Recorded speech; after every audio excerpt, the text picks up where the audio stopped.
ಹೆಸರು ಬೇಳೆ ಮೊದಲನೇದಾಗಿ ತಂಪು, ಆಮೇಲೆ ಅದು ಎಷ್ಟು ಪ್ರೋಟೀನ್ ಇರುತ್ತೆ ಅನ್ನೋದು ಎಲ್ರಿಗೂ ಗೊತ್ತೇ ಇರುತ್ತೆ.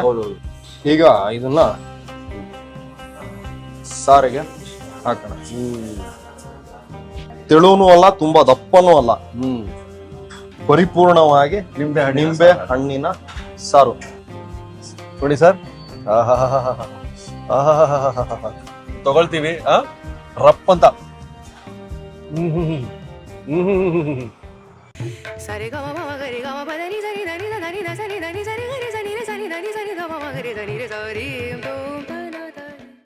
ನಮಸ್ಕಾರ ವೀಕ್ಷಕ ಪ್ರಭುಗಳಿಗೆ. ಕೃಷ್ಣ ಉಡುಪ ಅವರ ಗಾಯತ್ರಿ ಟಿಫನ್ ರೂಮ್ನಲ್ಲಿ ಆ ಇಡ್ಲಿ ಸಾಂಬಾರ್ ಎಷ್ಟು ಇಷ್ಟಪಟ್ಟಿದ್ವಿ ಅಷ್ಟೇ ಇಷ್ಟ ನೀವು ಪಟ್ರಿ. ಇವತ್ತು ಅದೇ ತರ ನಾವು ಇಷ್ಟಪಡೋ ಇನ್ನೂ ಒಂದು ಅವ್ರ ಕೈ ಚಳಕದಲ್ಲಿ, ಅವರ ಕೈ ರುಚಿಯಲ್ಲಿ, ಅವರ ಫ್ಯಾಮಿಲಿ ಬಳುವಳಿ ಅಂತಿದ್ರು. ಈ ಸಾರು ಅವ್ರಿಗೆ ಅದ್ಭುತವಾಗಿ ಕರಗತ ಆಗ್ಬಿಟ್ಟಿದೆ. ಅದೇ ರೀತಿಯ ಒಂದು ಉತ್ಕೃಷ್ಟ ರುಚಿನೂ ಇರ್ತದೆ. ಯಾವುದು ಅಂದರೆ ನಿಂಬೆ ಹಣ್ಣಿನ ಸಾರು. ಆ ರೆಸಿಪಿ ನೋಡೋ ಅವಕಾಶ ಪ್ಲಸ್ ರುಚಿ ನೋಡೋ ಅವಕಾಶ ಬಿಡ್ತೀವಾ? ಇನ್ನೇನು ಬೇಸಿಗೆ ಬರ್ತದೆ, ಚಳಿಗಾಲ ಮುಗಿತಾ ಇದೆ. ಇದರ ಮಧ್ಯೆ ಒಂದು ಒಳ್ಳೆ ನಿಂಬೆ ಹಣ್ಣಿನ ಸಾರು ಮಾಡ್ಕೊಂಡು ಸವಿಯೋಣ. ಬನ್ನಿ.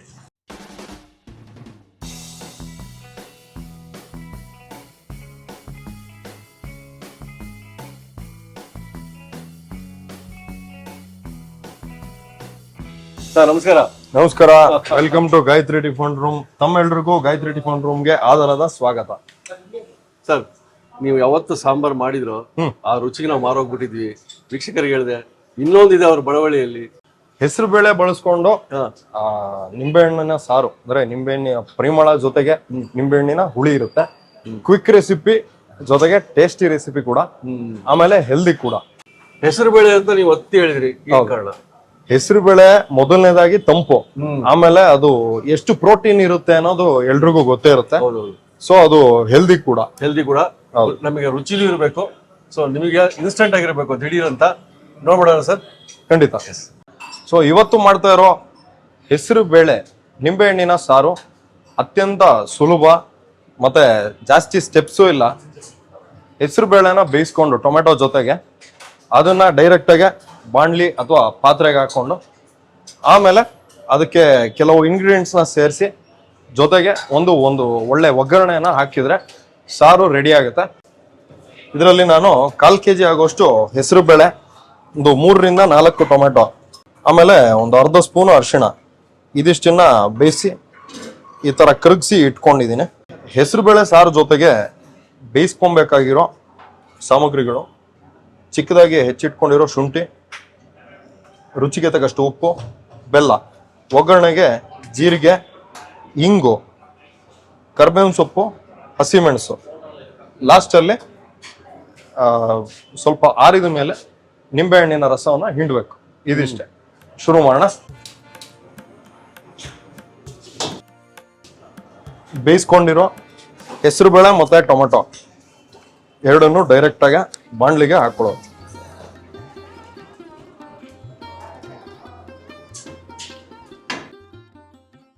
ಸಾರು ತುಂಬಾ ಗಟ್ಟಿನೂ ಇರಬಾರ್ದು, ತುಂಬಾ ನೀರು ಆಗ್ಬಾರ್ದು. ಕನ್ಸಿಸ್ಟೆನ್ಸಿ ಮಾಮೂಲಿ. ಎಲ್ಲ ಸಾರುಗಳು ಯಾವ ಒಂದು ತೆಳು ಇರುತ್ತೋ ಅಷ್ಟೇ ತೆಳು ಇರ್ಬೇಕಿದು. 2.5 ಲೀಟರ್ ಆಗೋಷ್ಟು ನೀರು ಕುಕ್ಕರಲ್ಲಿ ಹಾಕೊಂಡು ಬೇಯಿಸ್ಕೊಳ್ಳೋದು. ಇದಕ್ಕೆ ಅಡಿಷನಲ್ ಇನ್ನೂ ಒಂದು ಅರ್ಧ ಲೀಟರ್ 1 ಲೀಟರ್ ನೀರು ಅಡಿಷನಲ್ ನೋಡಿ. ಈ ಥಿಕ್ನೆಸ್ ಬರ್ಬೇಕಿದು. ಹೌದು. ಈಗ ಇದು ಕುದಿಯಕ್ಕೆ ಸ್ಟಾರ್ಟ್ ಆಗಿದೆ. ಇದಕ್ಕೆ ಈಗ ಉಪ್ಪು, ಬೆಲ್ಲ, ಆಮೇಲೆ ಮತ್ತು ಶುಂಠಿ ಇದಿಷ್ಟನ್ನ ಹಾಕೊಂಡು ಕುದಿಸ್ಕೊಳ್ಳೋಣ. ಶುಂಠಿ ಒಂದು ಮುಷ್ಟಿ ಆಗೋಷ್ಟು ಶುಂಠಿ. ಇದು ನಿಧಾನ ಉರಿಲಿ ಒಂದು 5 ನಿಮಿಷ ಕುದಿಬೇಕು. ಸರ್, ನಾನು ಇವಾಗ ಗಾಯತ್ರಿ ಟಿಫನ್ ರೂಮ್ಗೆ ಬಂದಿದ್ದೀನಿ. ಮತ್ತು ಎಸ್ಪೆಷಲಿ ಇಲ್ಲಿ ಟಿಫನ್ನು ಮತ್ತು ಟೀ, ಮಸಾಲೆ ಟೀ ಚೆನ್ನಾಗಿರುತ್ತೆ. ಈಗ ನಾನು ಟೀ ಕುಡಿತಾ ಇದ್ದೀನಿ. ಸೂಪರ್ ಆಗಿದೆ ಸರ್, ಟೇಸ್ಟ್ ಮಾತ್ರ ಸೂಪರ್ ಆಗಿದೆ. ಹೆಸರು ಬೇಳೆ ಹಸಿ ನೊರೆ ಹೋಗಿ ಚೆನ್ನಾಗಿ ಕುದಿಯೋ ಹಂತಕ್ಕೆ ಬಂದಿದೆ. ಈಗ ಪರ್ಫೆಕ್ಟ್ ಟೈಮ್ ಒಂದು ಒಗ್ಗರಣೆನ ಇದಕ್ಕೆ ಹಾಕೊಂಡ್ಬಿಡೋಣ. ಒಗ್ಗರಣೆ ಮಾಡ್ಕೊಳ್ಳೋದಕ್ಕೆ ಒಂದು ಚಿಕ್ಕ ಒಗ್ಗರಣೆ ಕೈ, ಇದರಲ್ಲಿ ಒಂದು 3 ರಿಂದ 4 ಸ್ಪೂನ್ ಆಗೋಷ್ಟು ಎಣ್ಣೆ ಜೊತೆಗೆ ಒಂದು 2 ಸ್ಪೂನ್ ತುಪ್ಪ. ಇದು ಬಿಸಿ ಆಗ್ತಿದ್ದಾಗೆ ಇದಕ್ಕೆ ತುಪ್ಪವನ್ನು ಸೇರಿಸ್ಕೋಬೇಕು.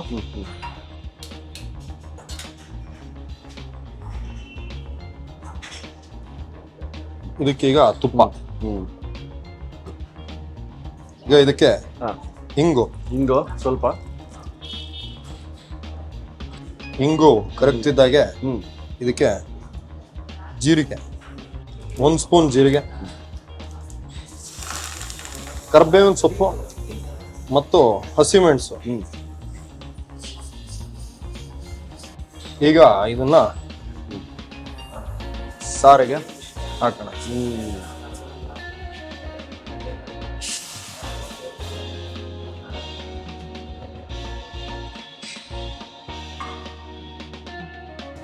ಒಗ್ಗರಣೆನ ಸೇರಿಸ್ಕೊಂಡು ಕುದಿಸಿ ಆಗಿದೆ 1 ರೌಂಡ್.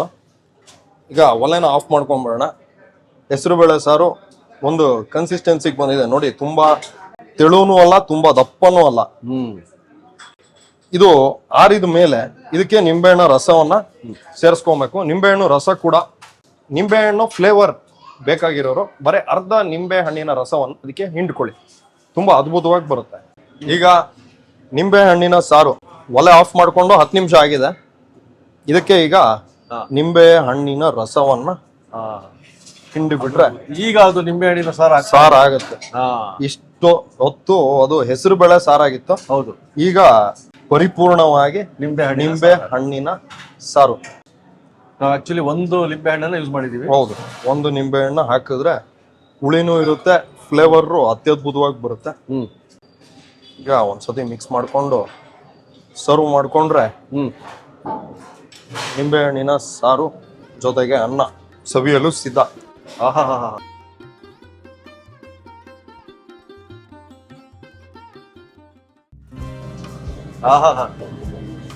ನಿಂಬೆ ಹಣ್ಣಿನ ಹೆಸರುಬೇಳೆ ನಿಂಬೆ ಹಣ್ಣಿನ ಸಾರು.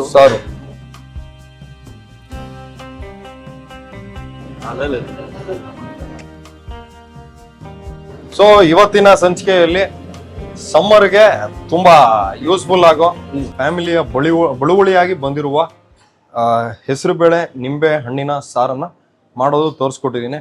ತಾವೆಲ್ಲರೂ ಮನೇಲಿ ಟ್ರೈ ಮಾಡಿ ಕಮೆಂಟ್ ಸೆಕ್ಷನ್ ಅಲ್ಲಿ ಹಾಕಿ.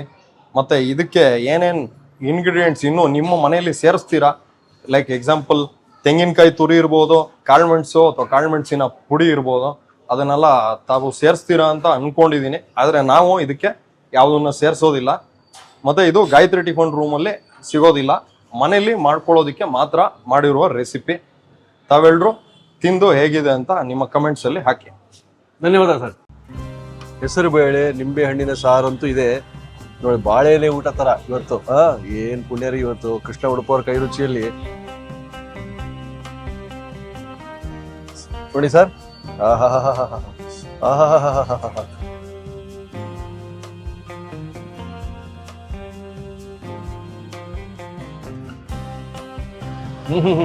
ಇದಕ್ಕೆ ಹೆಸರು ಬೇಳೆ ಸಾರು ಪುಷ್ಟಾನ್ನ ಭೋಜನ. ಎಲೆ ಊಟ ಸಿಕ್ಕಾಕ್ ಬಿಡೋದೇ ಇಲ್ಲ ಸರ್. ಈ ಬಣ್ಣ ಮತ್ತು ಈ ಒಂದು ಫ್ಲೇವರ್ ಘಮ ಬರ್ತೈತಲ್ಲ, ಅದೇ ಮೇಲ್ ನಮ್ ಬಾಯಲ್ಲಿ ಫಸ್ಟ್ ಆ ಟೇಸ್ಟ್ ಬಡ್ಸಿಗೆ ಉತ್ತೇಜನ ಕೊಡೋದು. ಅವ ನಮ್ ಕೈ ಆಟೋಮೆಟಿಕ್ ಆಗಿ ಹೋಗ್ತದೆ, ಹಿಂಗ್ ತಗೊಳ್ತೀವಿ ರಪ್ ಅಂತ.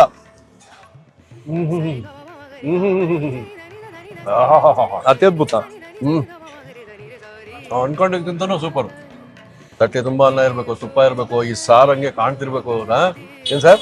ಜೊತೆಗೆ ಹಪ್ಪಳದ ಒಂದು ತುಂಡು ಇರ್ಬೇಕು.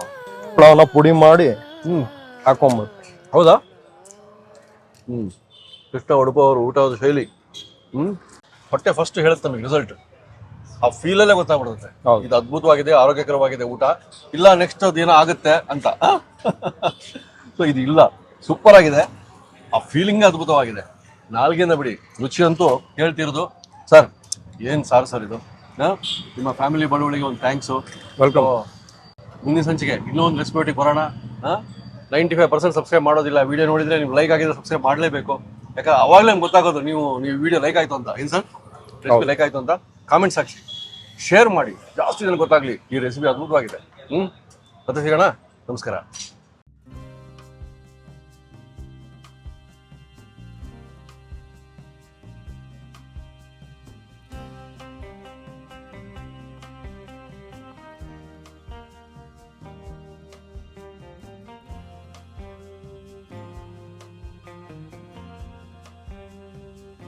ಇನ್ನೂ ಅನೇಕ ಸ್ವಾದಿಷ್ಟ ರೆಸಿಪಿಗಳಿಗಾಗಿ ಸಬ್ಸ್ಕ್ರೈಬ್ ಮಾಡುವುದನ್ನು ಮರೆಯಬೇಡಿ.